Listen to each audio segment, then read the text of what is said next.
Hello বন্ধুরা, তোমরা সবাই কেমন আছো? আশা করি অনেক ভালো আছো। আমি অনেক ভালো আছি। তো আজকে একটি অন্যরকম ভিডিও নিয়ে তোমাদের সামনে চলে আসলাম। তো আমরা এক আত্মীয়র বাড়ি গিয়েছিলাম। তো এত কাদা ছিল, আমরা তো হাঁটতেই পারছিলাম না। শেষমেশ আমরা জুতো খুলে খালি পায়ে হেঁটে চলে গিয়েছি। তো এই দেখো, আমরা কিন্তু বাড়ির ভিতরে চলে এসেছি।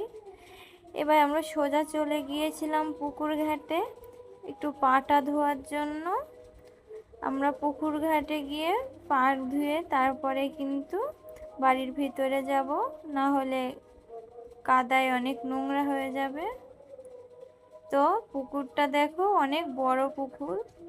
এই পুকুরটা কিন্তু অনেক সুন্দর। এবার আমরা পা ধুয়ে চলে আসলাম। এবার বাড়ির ভিতরে ঢুকে গেছি। এই তো চলে এসেছি বাড়ির ভিতরে। তো তোমরাও দেখো, আমরা একটু ঘুরে ঘুরে দেখছি। বাড়িতে অবশ্য কেউ ছিল না, একজনই ছিল। তো ভাবলাম কি আর করব, একটু ঘুরে চলে যাই। তো এই দেখো, আমরা দ্বিতীয় তলায় চলে এসেছি। দুই তলাটা কিন্তু অনেক সুন্দর। এই যে এই জায়গাটা আমার অনেক সুন্দর লাগে। দেখো, অনেক বড় একটি বারান্দা। দেখো, এখানে একটি মসজিদের ডিজাইন করা আছে, এটা অনেক সুন্দর। এটা একটা রুম, একটা কিচেন। এখনো অবশ্য সবকিছুই রেডি হয়নি। তো দেখো, এখান থেকে কিন্তু বাইরের ভিউটা অনেক সুন্দর লাগছে।